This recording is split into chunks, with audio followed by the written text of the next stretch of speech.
Senator Bernie Sanders, independent from Vermont, declined to sign a proposed statement condemning recent protests against Senator Kirsten Sinema, Democrat of Arizona, because it did not address her resistance to prescription drug reform in the Democrats' budget reconciliation package, Axios reported.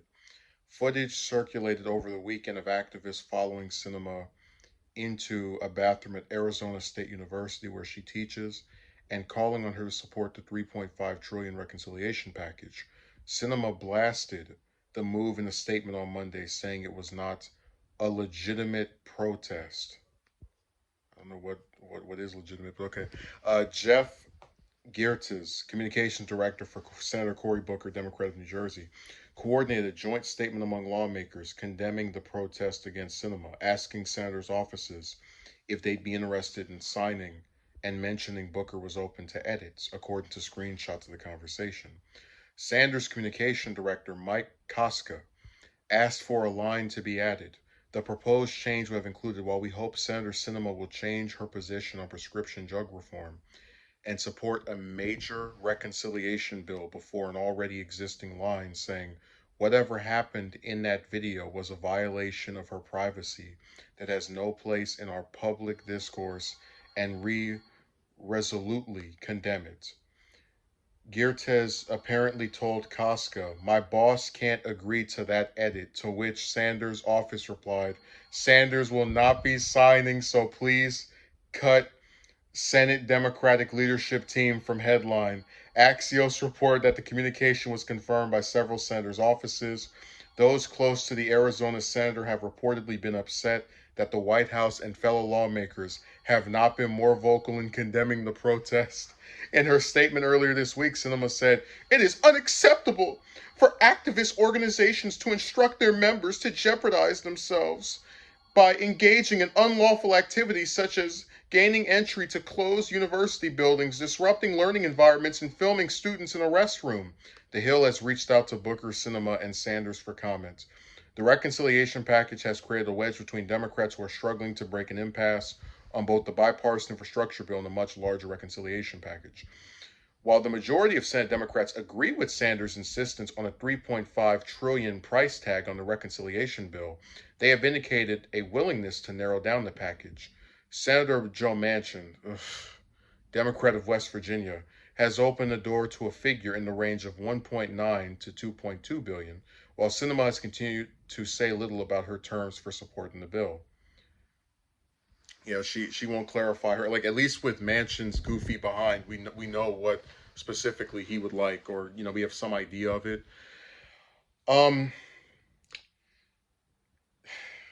I'm really happy that Sanders didn't sign that, because you have a lot of people who have been giving him heat really since Biden got in office as not being forceful enough in his convictions and always kowtowing to moderates and just kind of backstabbing progressives, which is something I don't particularly agree with. But I think that this plays into the idea that he will not just come at the beck and call of a Democrat, when they want him to, and mentions, her not explaining her resistance to prescription drug reform and the reconciliation package. But I wanted to focus specifically on the statement that she made, because I thought it was kind of funny. So, where she says, unacceptable activist organizations are instructing members to jeopardize themselves by engaging in unlawful activities. I mean, protesters, when they do peaceful things, sometimes break the law. If they go in a building they're not authorized to go into, and when you have people who are actually trying to make changes, they might think that it's worth it getting in trouble in violating the law for going into these private places if it will have some influence or impact on a very powerful politician, which is what Sinema is, by virtue of being one of the few Democrats who is standing directly in the way of passing, Biden's landmark bill due to her opposition to getting rid of the filibuster. So when you have these people like Sinema or Manchin, who people, these protesters think have all this power, and they can't directly speak to them, I don't really have an issue with it, as long as they're doing nonviolent things, disrupting wherever they go.